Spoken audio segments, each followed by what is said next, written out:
Hello everyone, Delhi IAS academy Raipur के YouTube platform पर आप सभी का बहुत बहुत स्वागत है। हम आपके लिए लेकर आए हैं 30 कदम 2.0 सीरीज़। मैं भावना वैष्णव आपके लिए इस सीरीज़ के अंतर्गत साइंस के प्रश्न लेकर आती हूं, जिसमें हम लगातार फिजिक्स, केमिस्ट्री, बायोलॉजी, इन्वायरमेंट सभी विषयों पर चर्चा कर रहे हैं। आई होप आप लोगों को ये सीरीज़ बेनिफिशियल लग रही है। लगातार आप सीरीज़ के प्रश्न लगा रहे हैं और अपना रिविजन जो है वो कर रहे हैं। तो बिना देरी किए शुरू करते हैं आज का ये वीडियो। आज का जो हमारा टॉपिक होने वाला है वो डिसीजेस से है। डिसीजेस से बहुत टाइप के प्रश्न पूछे जाते हैं, बीमारियों से रिलेटेड, उनके प्रिवेंशन से रिलेटेड, विटामिन की कमियों से रिलेटेड। तो सारे टाइप के प्रश्न हमने इसमें शामिल किए हुए हैं। विगत जो वर्षों में पूछे गए हैं वो भी सवाल हमने इसमें शामिल किए। तो शुरू करते हैं। पहला हमारा जो प्रश्न है, which of the following is a water borne disease. ठीक है, जल जनित रोग इनमें से कौन सा है? तो एक ट्यूबरकुलोसिस दिया है, ठीक है, जो कि जल जनित रोग नहीं है। कॉलेरा दिया है, इन्फ्लुएंजा दिया है और टिटनस दिया है। तो टिटनस क्यों होता है आप सभी को पता है। ऐसी कोई, जैसे कि कोई लोहे पे जंग लगी हुई, जो कोई हथियार वगैरह है, औजार वगैरह है, जहाँ पर आपको अगर चोट लग जाए तो एक बैक्टीरियल इन्फेक्शन आपके बॉडी में हो जाता है और उसी इन्फेक्शन की वजह से टिटनस बीमारी हो जाती है, अगर आप टिटनस का इंजेक्शन समय पर नहीं लगवाते हैं तो। ठीक है, इन्फ्लुएंजा एक टाइप का, आप इसमें कोल्ड, फीवर, बॉडी में पेन, इस टाइप के सिम्टम्स देखने को मिलते हैं। तो इन्फ्लुएंजा वायरल डिसीज है एक। ठीक है, इसके बाद ट्यूबरकुलोसिस बैक्टीरियल डिसीज है, जो कि जल जनित रोग नहीं है। तो यहाँ पर एक ही बचता है आंसर हमारा, क्या? कॉलेरा, जिसे हैजा यहाँ पर कहा जाता है। ये कैसा है? जो आपका कंटामिनेटेड जो वाटर होता है, प्रदूषित जल होता है या प्रदूषित भोजन होता है, उसको ग्रहण करने से आपको जो बीमारी होती है उसे आप क्या कहते हैं? हैजा कहते हैं। जिसमें क्या होता है? लूज मोशन होता है, कंटिन्यू पानी में बॉडी में डिहाइड्रेशन हो जाता है, जल की कमी हो जाती है। आप लगातार, आपको डॉक्टर प्रिस्क्राइब करते हैं कि आप ORS लीजिए समय समय पर। ठीक है, तो इस तरीके से प्रिवेंट भी किया जाता है हैजा को। और हैजा कैसा है? जल जनित रोग है, वाटर बॉर्न डिसीज है। तो हमारा आंसर होगा ऑप्शन नंबर बी। ओके, चलिए आते हैं अगले प्रश्न पर। विच वाइटामिन डेफिशिएंसी कॉज स्कर्वी। किस विटामिन की कमी से स्कर्वी रोग होता है? स्कर्वी में क्या होता है? गम ब्लीडिंग होने लगती है। जो आपके मसूड़े होते हैं उनमें क्या होने लगती है? कंटिन्यू ब्लीडिंग होने लगती है, इन्फेक्शन हो जाता है। ठीक है, तो ये किसकी वजह से होता है? विटामिन सी की कमी से। याद रखिएगा, विटामिन सी रिच जो फ्रूट्स है, वेजिटेबल्स है, जैसे कि नींबू हो गया, संतरा हो गया, आंवला हो गया, ये सब आप अगर अपने डाइट में शामिल करते हैं तो विटामिन सी की कमी पूरी होती है और स्कर्वी रोग से आप मुक्त हो सकते हैं। ठीक है, तो याद रखिएगा, यहाँ पर विटामिन ए दिया हुआ है, जिसके विषय में हम आगे भी बात करेंगे, पर मैं बता देती हूँ। विटामिन ए, जिसे रेटिनॉल भी कहा जाता है, जिसकी कमी से क्या होता है? नाइट ब्लाइंडनेस होता है। इसके अलावा विटामिन B12, नर्वस सिस्टम से रिलेटेड कुछ बीमारियां विटामिन B12 से रिलेटेड देखी जाती है। विटामिन डी जो है, इसकी कमी से कौन से रोग होता है? रिकेट्स होता है। ठीक है, चलिए आगे बढ़ते हैं अगले प्रश्न की ओर। एलिफेंटियासिस इज कॉज्ड बाय, हाथी पाँव किसकी वजह से होता है? बैक्टीरिया, वायरस, फाइलेरिया क्रीमी या फिर प्रोटोजोआ। तो हाथी पाँव जो है, इसका प्रमुख कारण होता है फाइलेरिया क्रीमी। इस बीमारी को कभी कभी लोकल लैंग्वेज में फाइलेरिया बीमारी भी कहा जाता है। इसमें क्या हो जाता है? ये जो फाइलेरिया क्रीमी होता है, ये जो आपके मच्छर वगैरह होते हैं वो क्या करते हैं? आपकी बॉडी में ये इंजेक्ट कर देते हैं। उसके बाद जब ये आपकी बॉडी में एंटर करता है तो ये क्या कर देता है? जो आपके लिम्फेटिक वेसल्स होते हैं उनमें ब्लॉकेज पैदा कर देता है। और उसके साथ साथ आपकी बॉडी में क्या हो जाता है? फ्लूइड जो है वो क्या होने लगता है? एक्यूमुलेट होने लगता है, जमा होने लगता है। ठीक है, जिसकी वजह से सूजन जैसे आपको सिम्टम्स दिखाई देते हैं आपके पैरों में, हाथों में, कभी कभी प्राइवेट पार्ट्स में भी ये बीमारियां देखने को मिलती है। ठीक है, तो इसका कॉज क्या है यहाँ पर? फाइलेरियल आपका क्रीमी। याद रखिएगा, फाइलेरियल वॉर्म जिसे कहा जा रहा है। आगे देखते हैं। Which disease is transmitted by Aedes mosquito. Aedes mosquito इनमें से कौन से रोग को संचारित करता है? तो कौन से रोग को? डेंगू। ठीक है, एडीज जो मॉस्क्यूटो होता है, ये क्या होता है? साफ पानी में पनपता है। ठीक है, तो ये जैसे घर में कूलर में पानी जमा हुआ है ना, रुके हुए पानी में फैलता है, ये रुके हुए पानी में पनपता है। ठीक है, एडीज मॉस्क्यूटो कैसा दिखाई देता है? इसमें धारियाँ वगैरह होती है। इसकी बॉडी कैसी होती है? थोड़े नॉर्मल मच्छर होते हैं उनसे छोटे साइज के होते हैं। इनके शरीर में लंबे लंबे धारियाँ होती है और डार्क ब्लैक कलर के होते हैं एडीज मच्छर। ठीक है, इनके ये कौन से रोग का संचारण करते हैं? डेंगू रोग का। ठीक है, ये वायरस इंजेक्ट कर देते हैं। जैसे डेंगू से पीड़ित कोई व्यक्ति है उसको इसने पहले काटा, उसके बाद ऐसे किसी स्वस्थ व्यक्ति को जिसको डेंगू नहीं है उसको काट देते हैं और इस तरीके से ये क्या करते हैं, डेंगू रोग को एक व्यक्ति से दूसरे व्यक्ति में संचारित करने का काम करते हैं। ठीक है, तो आंसर क्या हो जाएगा, ऑप्शन नंबर बी, डेंगू। चलिए आ जाते हैं अगले प्रश्न की ओर। अगला हमारा प्रश्न है स्टेटमेंट वाला है। टाइफॉइड के बारे में कुछ यहाँ पर स्टेटमेंट दिए हुए हैं, आपको बताना है कि इनमें से कौन से स्टेटमेंट सही है। It is cause by salmonella typhi. Salmonella typhi एक टाइप की बैक्टीरिया है जिसकी वजह से होता है कौन सा आपका रोग, टाइफॉइड। तो ये हमारा स्टेटमेंट क्या है, सही है। दूसरा स्टेटमेंट कहता है ये दूषित भोजन और पानी के माध्यम से फैलता है। It spreads through contaminated food and water. बिल्कुल सही, ऐसा कहा जाता है ना, दूषित पानी अगर आपने पिया है तो टाइफाइड हो जाएगा। ठीक है, पानी को उबाल के पियो, टाइफाइड अगर हो जाता है तो डॉक्टर ये प्रिस्क्राइब करते हैं कि पानी को आप क्या करो, बॉईल करके पियो, ताकि उसमें जो भी प्रदूषण है ना, प्रदूषक है, वो क्या हो जाए, समाप्त हो जाए। ठीक है, तो दूसरा स्टेटमेंट भी हमारा करेक्ट है, बहुत आसान है। तीसरा स्टेटमेंट क्या कहता है, it is caused by a virus. तो ये हमारा गलत है, ये वायरस के लिए, वायरस की वजह से नहीं। अभी मैंने थोड़ी देर पहले आपको बताया था साल्मोनेला जो टाइफी होता है वो क्या होता है, बैक्टीरिया होता है। तो ये एक टाइप का कैसा डिसीज है, बैक्टीरियल डिसीज है। तो हमारा आंसर क्या हो जाएगा, ऑप्शन नंबर ए 1 और 2 ओनली। सिर्फ हमारे पहले और दूसरे कथन ही सही है, तीसरा कथन क्या है, रॉन्ग है। ओके, तो आंसर हो जाएगा ऑप्शन नंबर ए। चलिए आ जाते हैं अगले प्रश्न की ओर। अगला प्रश्न हमारा है एजर्शन और रीजन वाला। एजर्शन कहता है night blindness occurs due to vitamin deficiency. बिल्कुल सही है, रात को अंधापन विटामिन की कमी से होता है। ठीक है, कौन सी विटामिन की कमी से, विटामिन ए की कमी से। ठीक है, तो हमारा एजर्शन सही है। रीजन क्या कहता है, vitamin A is essential for the formation of visual pigments in the retina. हमारे रेटिना पर जो विजुअल पिगमेंट है रोडोप्सिन, ये बनाने के लिए जिम्मेदार होता है कौन, विटामिन ए। तो विटामिन ए आपकी बॉडी को जितना ज़्यादा मिलेगा, ये विजुअल पिगमेंट उतना ज़्यादा मिलेगा और रेटिना पर साफ चित्र आपको डीम लाइट में या रात के अंधेरे में भी दिखाई देगा। ठीक है, तो विटामिन ए बहुत ज़्यादा ज़रूरी है, एसेंशियल है किसके फॉर्मेशन के लिए, विजुअल पिगमेंट्स के लिए। ठीक है, जैसे हिंदी में यहाँ कहा जा रहा है दृश्य वर्णक के लिए। ठीक है, तो हमारे दोनों ही स्टेटमेंट करेक्ट है और रीजन आपके एजर्शन को क्या कर रहा है, करेक्ट एक्सप्लेन कर रहा है। तो हमारा आंसर क्या आ जाएगा, ऑप्शन ए। आगे बढ़ते हैं अगले प्रश्न की ओर। अगेन हमको एजर्शन रीजन वाला प्रश्न दिख रहा है। यहाँ पर एजर्शन कहता है influenza is a viral disease. Influenza एक वायरल रोग है। बिल्कुल सही, इन्फ्लुएंजा वायरस, आपने सुना होगा इन्फ्लुएंजा वायरस के बारे में। तो ये क्या है, एक वायरल डिसीज है जो कि इन्फ्लुएंजा वायरस की वजह से होता है।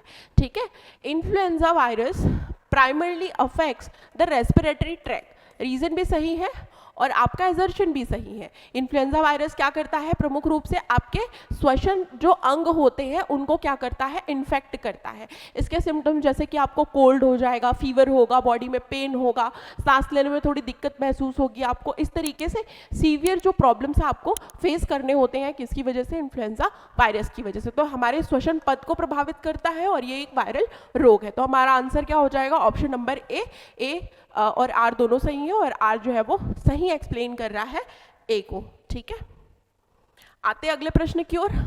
What disease is caused by a deficiency of vitamin B1? जिसे thiamine कहते हैं, विटामिन बी को thiamine कहते हैं। thiamine की कमी से कौन सा रोग जो है वो होता है, तो विटामिन B1 की कमी से कौन सा रोग होता है, बेरी रोग होता है। याद रखिएगा, इससे हमारे मसल्स जो हैं वो कैसे हो जाते हैं, कमज़ोर हो जाते हैं, वीक हो जाते हैं। ठीक है, कौन से रोग से, बेरी रोग से। फिर पेलाग्रा, इसको भी हम समझेंगे, विटामिन B3 की कमी से पेलाग्रा डिसीज होता है। स्कर्वी विटामिन सी की कमी से अभी हमने सॉल्व किया और रिकेट्स विटामिन डी की कमी से। तो सारे ही विटामिन की डेफिशिएंसी से होने वाले रोगों को बहुत अच्छे से याद रखिएगा। चलिए आते हैं अगले प्रश्न की ओर। स्टेटमेंट वाले दिए हुए हैं, vitamin B1 deficiency causes berry. अभी हमने सॉल्व किया जस्ट, है ना। विटामिन B1 की कमी से कौन सा रोग होता है, बेरी रोग होता है, जिसमें क्या हो जाता है, आपके मसल्स बहुत वीक हो जाते हैं, कमजोर हो जाते हैं और बार बार उनमें दर्द जैसी सिम्टम्स या लक्षण आपको देखने को मिलते हैं। Vitamin B1 is important for the nerves. बिल्कुल सही, इससे आपके नर्वस सिस्टम पर भी असर पड़ता है। ना सिर्फ मसल्स कमजोर होते हैं बल्कि आपका जो नर्वस सिस्टम है वो भी वीक पड़ जाता है। तो नर्व्स के लिए भी क्या बहुत ज़रूरी है, विटामिन B1 ज़रूरी है, क्योंकि इन्हीं नर्व्स के थ्रू क्या होते हैं, सिग्नल्स जो है वो हमारे ब्रेन तक पहुंचते हैं। ठीक है, तो नर्व्स के लिए बहुत ज़रूरी है क्या, vitamin B1। Vitamin B1 deficiency causes rickets. Wrong है ना ये, विटामिन B1 की कमी से थोड़ी ना रिकेट्स होता है। किसकी कमी से होता है, हड्डियों में कमजोरी, रिकेट्स जिसे कहते हैं बच्चों में, किसकी कमी से होता है, विटामिन डी की कमी से। ओके, तो तीसरा स्टेटमेंट हमारा रॉन्ग है, 1 और 2 स्टेटमेंट करेक्ट है, तो हमारा आंसर हो जाएगा only 1 and 2, option number B. Okay, चलिए आते हैं अगले प्रश्न की ओर। स्टेटमेंट यहाँ पर दिए हुए 3, आपको पूछा जा रहा है इनमें से कौन से स्टेटमेंट करेक्ट है। तो पहला स्टेटमेंट कहता है vitamin E protect cell from damage. Vitamin E क्या करता है, कोशिकाओं को क्षति होने से बचाता है, बिल्कुल सही है। विटामिन ई जो होता है हमारी बॉडी में क्या करता है, सेल डैमेज को क्या करता है, रोकता है, ठीक है। Vitamin E deficiency can cause muscle weakness, ठीक है। विटामिन ई की कमी से हमारे मसल्स जो हो जाते हैं कैसे, वीक, ठीक है। चलिए, vitamin E deficiency can lead to night blindness, ये तो बिल्कुल ही गलत है। नाइट ब्लाइंडनेस किसकी कमी से होता है, विटामिन ए की कमी से, जिसे रेटिनॉल भी कहा जाता है, बहुत अच्छे से याद रखना, ठीक है। तो तीसरा स्टेटमेंट इनकरेक्ट है, बट 1 और 2 सही है। विटामिन ई की डेफिशिएंसी से मसल वीक हो जाते हैं क्योंकि सेल डैमेज बहुत ज़्यादा होने लगता है, ठीक है। तो 1 और 2 सही है, ऑप्शन नंबर ए आ जाएगा इस प्रश्न का उत्तर, ठीक है। चलिए आ जाते हैं अगले प्रश्न की ओर। यहाँ पर भी कुछ 2 स्टेटमेंट दिए हुए हैं पेलाग्रा डिसीज के बारे में, आपको बताना है कि कौन से सही है। और deficiency of vitamin B3 cause pellagra, vitamin B3 की कमी से एक बीमारी होती है जिसे क्या कहा जाता है, पेलाग्रा, बहुत अच्छे से याद रखिएगा। विटामिन B1 की कमी से बेरीबेरी, विटामिन B3 की कमी से पेलाग्रा, ठीक है। विटामिन B12 की कमी से muscle weakness and nervous problem, okay. The symptoms of pellagra include diarrhoea and skin problem. Pellagra जो बीमारी होती है इसमें कभी कभी डायरिया जैसे सिचुएशन देखने को मिलती है, लूज मोशन वगैरह होने लगता है, और साथ ही साथ में स्किन में रैशेस वगैरह या स्पॉट्स वगैरह हो जाते हैं, ठीक है, पेलाग्रा डिसीज में। तो ये दोनों ही स्टेटमेंट सही है हमारे, ठीक है। और किसकी कमी से होता है, विटामिन B3, बहुत अच्छे से याद रखिएगा। तो दोनों ही स्टेटमेंट करेक्ट है, तो हमारा आंसर हो जाएगा ऑप्शन नंबर सी। चलिए आते हैं अगले प्रश्न की ओर। ये हमारा मैच द कॉलम वाला है, एक और आपको विटामिन दिए हुए हैं, एक और उनकी कमी से होने वाले डिसीजेस। तो विटामिन ए की कमी से कौन सी बीमारी होती है, रतौंधी, नाइट ब्लाइंडनेस, बहुत अच्छे से याद रखिए। विटामिन B1 की कमी से कौन सा रोग होता है, जिसे हम क्या कहते हैं, थियामिन, कौन सा रोग होता है, बेरी, है ना।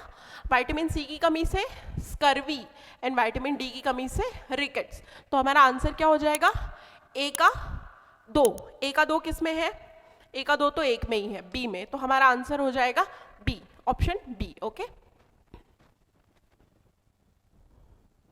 चलिए आते अगले प्रश्न की ओर। अगेन हमको कॉलम वाले और मैच द फॉलोइंग वाले क्वेश्चन हमको दिख रहे हैं। एक और आपको विटामिन दिए हुए हैं, दूसरी ओर उनकी कमी से होने वाले जो रोग हैं वो दिए हुए हैं, ठीक है। तो विटामिन B2 की कमी से कौन सा रोग होता है, ये हमको देखना है। विटामिन B2 की कमी से कौन सा रोग होता है, चिलियोसिस। ये जो बीमारी होती है इसमें क्या होते हैं, आपके जो होंठ है इनके किनारे किनारे क्रैक्स हो जाते हैं, और ये क्रैक कभी कभी इतने पेनफुल होते हैं और बढ़ जाते हैं कि ब्लीडिंग भी कभी कभी देखने को मिलती है। तो विटामिन B2 आपका आ जाएगा चिलियोसिस, ठीक है। विटामिन B3 की कमी से अब भी जस्ट पढ़ा हमने कौन सा, पेलाग्रा। विटामिन डी की कमी से क्या हो जाता है, बोन्स आपके कमज़ोर हो जाते हैं, तो रिकेट्स या फिर आपके ऑस्टियोमलेशिया जैसी बीमारियां एडल्ट्स में देखी जाती है। विटामिन ई की कमी से जस्ट अभी थोड़ी देर पहले पढ़ा था, मसल वीकनेस। तो हमारा आंसर क्या हो जाएगा, ए का 3 किस में है भाई, देख लो, ए का 3 ए और सी में है, तो बी और डी तो ऐसे ही हमने एलिमिनेट कर दिए। अब चेक करते हैं बी का 1 आएगा, बी का 1 किस में है, दोनों में है। सी में देखते हैं, सी का क्या आएगा, 4, सी का 4 है ऑप्शन नंबर सी में, तो हमारा आंसर हो जाएगा ऑप्शन नंबर सी। अब देखो ये इस टाइप का प्रश्न था जिसमें आपको 3 याद होने चाहिए, 2 याद होगा तो नहीं चलेगा। कभी कभी ऐसे प्रश्न भी पूछे जाते हैं पीएससी में जहां पर आप मैच द फॉलोइंग में कभी कभी फंस जाते हैं, ठीक है। Which of the following is present in plant cell but absent in animal cell? इनमें बोला जा रहा है कि इनमें से ऐसा कौन सा सेल ऑर्गेनल है जो कि प्लांट सेल में होता है परंतु एनिमल सेल में नहीं पाया जाता। तो इसका आंसर क्या हो जाएगा, बहुत आसान है, कोशिका भित्ति, ठीक है। कुछ सेल वाले प्रश्न जो है पूछे जा सकते हैं, जो छूट गए थे हमने वो यहाँ पर कवर किए हैं। सेल से रिलेटेड थोड़े बहुत जो इंपॉर्टेंट प्रश्न छूट गए थे जो यहाँ पर हमने उसको कवर कर लिया है, ठीक है। तो ऑप्शन नंबर बी में क्या है, कोशिका भित्ति। कोशिका भित्ति सेल वॉल जो है वो एनिमल सेल में नहीं पाया जाता, जबकि किस में पाया जाता है, प्लांट सेल में पाया जाता है। ये सेल वॉल आपके क्या करते हैं, जो प्लांट्स होते हैं उनको प्रोटेक्शन प्रोवाइड करते हैं, बहुत रिजिड होते हैं, स्ट्रॉन्ग होते हैं, और प्लांट सेल को क्या प्रोवाइड करते हैं, स्ट्रक्चरल सपोर्ट प्रोवाइड करते हैं, प्रोटेक्शन प्रोवाइड करते हैं, सेफ्टी के लिए होते हैं। तो आंसर क्या होगा, ऑप्शन नंबर बी। बाकी राइबोसोम, माइटोकॉन्ड्रिया, एंडोप्लाज्मिक रेटिकुलम, ये सब आपके एनिमल सेल में भी मौजूद होते हैं। आ जाते हैं next, which part of the cell controls all cellular activities. क्या होगा, न्यूक्लियस। सेल का न्यूक्लियस सभी सेलुलर एक्टिविटी को कंट्रोल करता है, क्योंकि न्यूक्लियस में क्या है, डीएनए है। ठीक है, तो हमारा आंसर क्या हो जाएगा, ऑप्शन नंबर बी, न्यूक्लियस। चलिए, which plant tissue conducts water. कौन सा पौधे का ऊतक है जो पानी को संचारित करता है, कौन करता है, जाइलम। पढ़ा होगा आपने बचपन में, जाइलम के थ्रू क्या होता है, रूट, आप क्या करते हो प्लांट में, रूट में पानी देते हो या मिट्टी में पानी डालते हो। अब मिट्टी से ऑस्मोसिस के थ्रू रूट में पानी आता है, रूट से पानी कहाँ जाता है, पत्तियों तक जाता है। तो पत्तियों तक कैसे पहुंचता होगा, जाइलम टिश्यू के थ्रू। जाइलम टिश्यू अलग अलग सेल जैसे कि ट्रैकेट्स, वेसल्स, पैरेंकाइमा, फाइबर, ऐसे अलग अलग सेल से मिलकर बना होता है। तो यही सेल से मिलकर बना हुआ टिश्यू हम क्या कहते हैं, इसको जाइलम कहते हैं, और जाइलम के थ्रू ही पानी नीचे से ऊपर चढ़ता है। ठीक है, तो हमारा आंसर क्या आ जाएगा, ऑप्शन नंबर सी, जाइलम। चलिए आते हैं अगले प्रश्न की ओर। यहाँ पर एक स्टेटमेंट दिया हुआ है, आपको उससे रिलेटेड आंसर देना है। दिस क्लू टाइप का है स्टेटमेंट, आपको चुनना है इनमें से कौन सा सही होगा। This fungal infection affects skin, nails and hair is common in humid climates. Which disease is it? ये कहा जा रहा है कि यहाँ पर एक कवक संक्रमण है जो कि त्वचा, नाखून और बालों को प्रभावित करता है, जो नम जलवायु में होता है। इनमें से कौन सा रोग है, तो ये है रिंग वॉर्म। ठीक है, ह्यूमिडिटी की वजह से ज्यादातर देखा जाता है। ठीक है, फंगल इन्फेक्शन हो जाता है जिसकी वजह से क्या होता है, एक रिंग जैसी स्ट्रक्चर आपकी स्किन पर बन जाती है, होता है ना गोला घेरा, वहां पर आपको बहुत ज्यादा ईचिंग होती है, कभी कभी उसमें से पानी भी निकलने लगता है। ठीक है, बालों में भी ये हो जाता है कभी कभी, ठीक है, नेल्स वगैरह में हो जाता है। तो ये क्या होगा, इसका आंसर रिंग वॉर्म, जिसे आप क्या कहते हो, आम भाषा में दाद कहते हो। ठीक है, इसके बाद फिर कोई भी आप एंटी फंगल क्रीम वगैरह लगाते हो, दाद वगैरह जो है वो ठीक हो जाता है। ठीक है, चलिए आते हैं अगले प्रश्न की ओर। स्टेटमेंट्स यहाँ पर दिए हुए हैं, आपको बताना है कौन सी स्टेटमेंट करेक्ट है। Malaria is caused by Plasmodium parasite, क्या सही है। आप तो कहते हो मलेरिया जो है वो मच्छर के काटने से होता है, फिर प्लाज्मोडियम पैरासाइट से कैसे होगा। तो मच्छर जो होते हैं, फीमेल एनोफिलिस, वो क्या होते हैं, वाहक होते हैं। इस प्लाज्मोडियम पैरासाइट को वो पहुंचाते हैं आपकी बॉडी तक, लेकिन होता किसकी वजह से है, प्लाज्मोडियम पैरासाइट की वजह से। तो पहला स्टेटमेंट करेक्ट है। ठीक है, it transmitted by Anopheles mosquito, है ना, फीमेल एनोफिलिस मॉस्क्यूटो जब आपको बाइट करती है तो वो इस प्लाज्मोडियम पैरासाइट को आपकी बॉडी के अंदर क्या कर देती है, डिपॉजिट कर देती है, और इसी की वजह से आपको होता है malaria. It can be prevented by drinking boiled water. देखो, बॉइल्ड वाटर पीना चाहिए मलेरिया जब हो जाए तो, ताकि और कोई इन्फेक्शन से आप बचे रहें। लेकिन क्या सिर्फ बॉइल वाटर ड्रिंक करने से आप ठीक हो जाओगे, क्या नहीं होगे ना। इसके लिए तो आपको कुछ ना कुछ दवाइयाँ वगैरह लेनी होगी, इंजेक्शन वगैरह लेना होगा, डॉक्टर के पास जाना होगा। सिर्फ गर्म पानी पी के तो आप ठीक नहीं हो जाओगे। तो ये स्टेटमेंट क्या है, इनकरेक्ट है। तीसरा गलत हो जाएगा, एक और दो सही हो जाएगा, तो हमारा आंसर होगा ऑप्शन नंबर ए। ठीक है, चलिए आ जाते हैं अगले प्रश्न की ओर। अगला प्रश्न स्टेटमेंट यहाँ पर करेक्ट स्टेटमेंट पूछ रहा है, hepatitis B is a viral disease affecting the liver.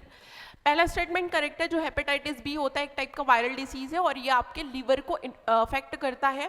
Liver क्या करता है, आपके ब्लड को फिल्टर करता है, तो इसीलिए ये डायरेक्ट किसमें आपके अफेक्ट करता है, लीवर को अफेक्ट करता है। जो लीवर सेल्स होते हैं हेपेटोसाइट्स, ये सेल्स जो है इनमें क्या हो जाता है, अटैच हो जाता है। ठीक है, कौन सा आपका हेपेटाइटिस बी जो वायरस होता है ये, और इस तरीके से आपके लीवर को क्या करता है, ये वीक कर देता है। ठीक है, अब लीवर क्या करता है, जो बिलिरुबिन पिगमेंट होता है उसको क्या करता है, जो एक एक्सक्रीटरी आपका मटेरियल है, ठीक है, जिसको बॉडी से बाहर करना है, उस बिलिरुबिन के फिल्टर को क्या कर देता है, ये अफेक्ट करता है, जिसकी वजह से बिलिरुबिन की मात्रा आपकी बॉडी में बढ़ जाती है और आपका बॉडी जो है वो कैसा हो जाता है, पीला हो जाता है। ठीक है, बिलिरुबिन का कलर कैसा होता है, येलो होता है, जिसकी वजह से आपका बॉडी का कलर कैसा हो जाता है, पीला हो जाता है। तो इसीलिए इसको आम भाषा में पीलिया भी कहा जाता है। ठीक है, तो ये एक टाइप का वायरल डिसीज है, किसको अफेक्ट करता है, लीवर को। फिर it can be prevented bye vaccination. अब वायरल डिसीज है, वायरस की वजह से हो रहा है, तो इसको वैक्सीनेशन से प्रिवेंट किया जा सकता है। आप लोगों को बचपन में हेपेटाइटिस बी, सी वगैरह के टीके लगे भी होंगे, ठीक है। तो हमारा दूसरा स्टेटमेंट भी करेक्ट है, तो आंसर क्या हो जाएगा? ऑप्शन नंबर सी।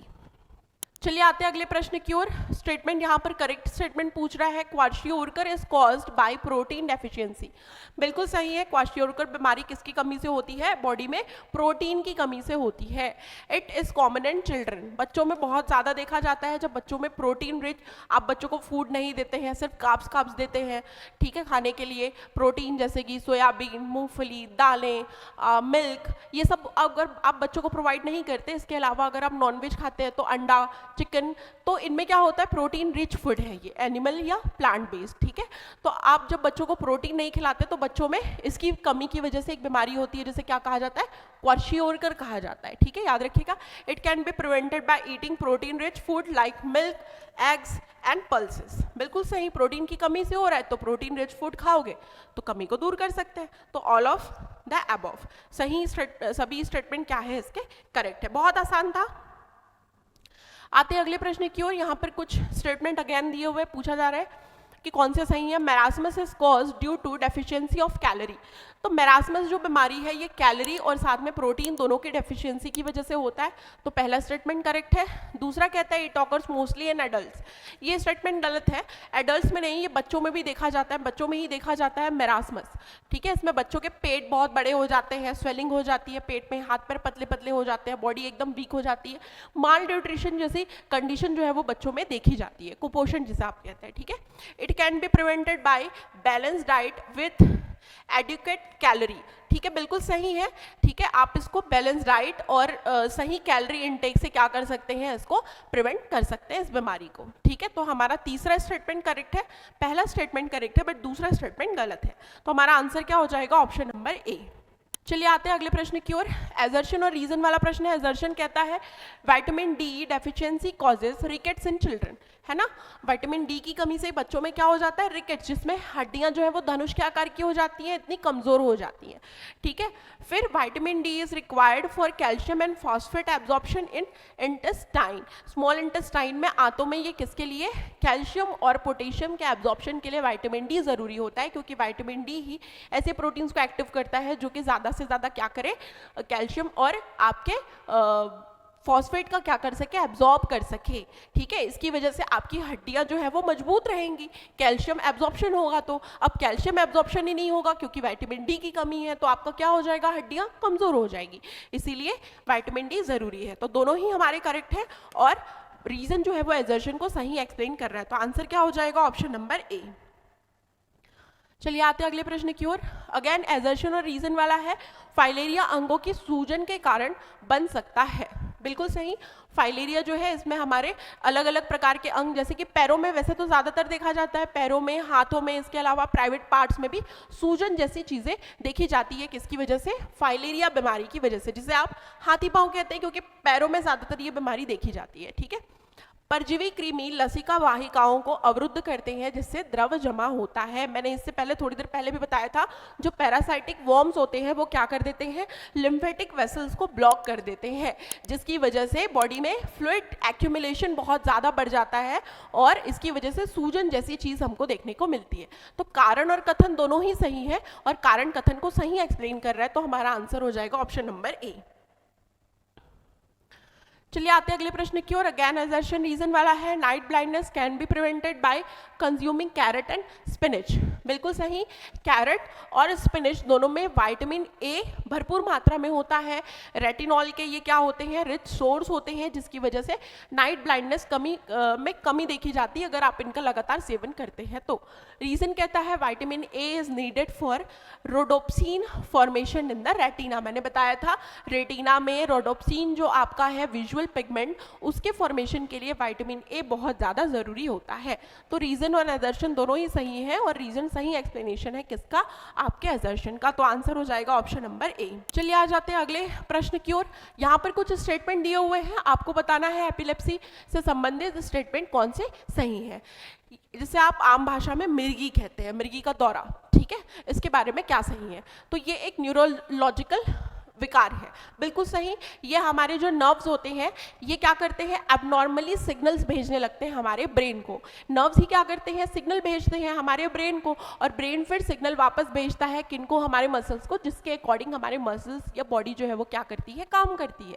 ठीक है, आपको कोई चीज़ गर्म है वो फील होता कैसे है, ब्रेन के सिग्नल के थ्रू। ठीक है, तो क्या होता है, ये नर्व्स जो है वो एबनॉर्मली सिग्नल्स भेजने लगते हैं, स्पीड से ज़्यादा, इस तरीके से एबनॉर्मल तरीके से जब सिग्नल ब्रेन को भेजते हैं उस कंडीशन को हम क्या कहते हैं, मिर्गी कहते हैं। तो ये एक टाइप का न्यूरोलॉजिकल डिसीज है। बिल्कुल सही है। यह बार बार दौरे से होता है। बिल्कुल सही, इसमें बार बार दौरे वगैरह जैसी समस्या देखने को मिलती है। यह फेफड़ों में बैक्टीरियल संक्रमण के कारण, ये तो बिल्कुल ही गलत है। ठीक है, फेफड़ों में नहीं होता और ना ही बैक्टीरियल संक्रमण की वजह से होता है, एक न्यूरोलॉजिकल डिसीज है। तो हमारा आंसर क्या हो जाएगा, ऑप्शन नंबर ए, 1 और 2। चलिए आते हैं अगले प्रश्न की ओर। Question number 26, Addison disease is cause due to deficiency of, Addison रोग इनमें से किसकी कमी से होता है, एड्रीनल हार्मोन, जो कि कहाँ सिक्रीट होता है, आपके एड्रीनल ग्लैंड में, जो कि कहाँ पर पाया जाता है, किडनी के ऊपर। ठीक है, टोपी जैसा बना हुआ होता है किडनी के ऊपर, वहाँ पर एड्रीनल ग्लैंड है जहाँ पर एड्रीनल हार्मोन सिक्रीट होता है, और इसी हार्मोन की कमी की वजह से, इसके कम सिक्रीट होने की वजह से जो बीमारी होती है, इसे क्या कहा जाता है, एडिशन रोग कहा जाता है। तो हमारा आंसर क्या हो जाएगा, option number C. Growth hormone कहाँ से सिक्रीट होता है, पिट्यूटरी ग्लैंड। इसके अलावा थायरोक्सिन हार्मोन थायराइड ग्लैंड से, इंसुलिन हार्मोन पैंक्रियास के बीटा सेल से। तो याद रखिएगा ये सभी हार्मोन्स कहाँ कहाँ से सिक्रीट होते हैं। हमने हार्मोन वाले चैप्टर में कंट्रोल एंड कोऑर्डिनेशन वाले हार्मोन वाले जो टॉपिक्स थे उनको कवर किए हुए हैं। ठीक है, और आप मुझे कमेंट करके बताइए कि थायरोक्सिन हार्मोन की कमी से कौन सा रोग होता है और इंसुलिन जो है हार्मोन की कमी से कौन सा रोग होता है। कमेंट बॉक्स में आप कमेंट करके बताइएगा अगर आपने पुराने वीडियोस देखे हैं। चलिए आगे बढ़ते हैं अगले प्रश्न की ओर। Blue baby syndrome is related to deficiency of, blue baby syndrome किसकी कमी से संबंधित है, तो किसकी कमी से संबंधित है, ऑक्सीजन की आपूर्ति की कमी से। ऑक्सीजन की आपूर्ति जो है वो प्रॉपर हो नहीं पाती है बच्चों में, जिसकी वजह से बच्चों के लिप्स वगैरह, उनके स्किन के कलर कैसे हो जाते हैं, ब्लू टाइप के हो जाते हैं। क्यों, क्योंकि ऑक्सीजन रिच जो ब्लड है वो उनकी बॉडी में बहने के बजाय ऑक्सीजन की कमी वाला ब्लड उनकी बॉडी में बहने लगता है, जिसकी वजह से उनकी बॉडी का कलर कैसा हो जाता है, ब्लूइश कलर हो जाता है। इसीलिए इसे क्या कहा जाता है, ब्लू बेबी सिंड्रोम कहा जाता है। आंसर क्या होगा, ऑप्शन नंबर ए। चलिए आगे बढ़ते हैं। Chikungunya is transmitted by, chikungunya का संचरण किसके द्वारा होता है, एडीज मच्छर। याद रखिएगा एडीज मच्छर जो होते हैं ये क्या करते हैं, चिकनगुनिया के वायरस को यहाँ से वहाँ ट्रांसमिट करते हैं एक बॉडी से दूसरी बॉडी में। और इसमें क्या होता है, तेज बुखार, बॉडी में बहुत ज़्यादा पेन, हेडेक होता है, बहुत तेज बुखार होती है। इस टाइप से सिम्टम्स आपको चिकनगुनिया में देखे जाते हैं। सही समय पर इलाज ना हो तो मृत्यु भी हो सकती है। आगे बढ़ते हैं। Yellow fever is caused by, yellow fever किसकी वजह से होता है, वायरस, वायरस की वजह से होता है पीला बुखार। एग्जैक्टली ये पीलिया नहीं है, येलो फीवर थोड़ा डिफरेंट होता है। ये भी एडीज मच्छर ही इसको क्या करते हैं, इसके वायरस को कंटेन करते हैं और यहाँ से वहाँ क्या करते हैं, ट्रांसमिट करते हैं येलो फीवर के। इंडिया में ये थोड़ा रेयर होता है, इसीलिए पीला बुखार किसको मान लिया जाता है, हेपेटाइटिस को। बट हेपेटाइटिस डिफरेंट है, पीला बुखार डिफरेंट है। ठीक है, इसमें भी तेज बुखार आता है और बॉडी जो होता है वो क्या हो जाता है, येलो हो जाता है, क्योंकि ये वायरस क्या करता है, लीवर को ही अफेक्ट करता है। ठीक है, बट है दोनों अलग अलग। तो हमारा आंसर क्या आ जाएगा, ऑप्शन नंबर बी, वायरस। और ये वायरस फैलाता कौन है, एडीज मॉस्क्यूटो। ठीक है,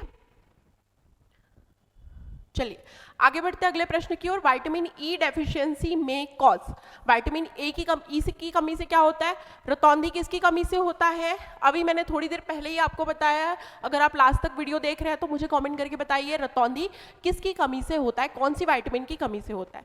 मांसपेशियों में कमजोरी हमारा इसका आंसर हो जाएगा ऑप्शन नंबर बी, किसमें, विटामिन ई। विटामिन ई की कमी से क्या हो जाता है, जो हमारे नर्व्स हैं वो वीक हो जाते हैं, उनसे रिलेटेड प्रॉब्लम्स क्रिएट होते हैं। इसके अलावा हमारे मसल्स जो होते हैं वो बहुत वीक हो जाते हैं। ठीक है, तो विटामिन ई की कमी से मांसपेशियों में कमजोरी जैसी सिम्टम्स देखने को मिलती है। मसूड़ों में रक्तस्राव क्या है आपका, स्कर्वी है। याद रखिएगा, घेंगा रोग, गोइटर जिसे आप कहते हैं, ये किसकी कमी से होता है, आयोडीन की कमी से। ठीक है, और साथ ही साथ में रतौंधी, आप मुझे आंसर बताइएगा रतौंधी जो है वो किस विटामिन की कमी से होता है। ठीक है, तो हमारा आंसर क्या होगा, ऑप्शन नंबर बी। चलिए, तो इस तरीके से हमने डिसीजेस और कुछ अन्य प्रकार के प्रश्न जो है वो आज के लिए सॉल्व कर लिए हैं। मिलते हैं अगले वीडियो में फिर से। आई होप आप लोगों को ये वीडियो अच्छी लग रही है, ये सीरीज़ आप लोगों को बेनिफिशियल लग रही है। बने रहिए हमारे साथ 30 कदम सीरीज़ में। Thank you.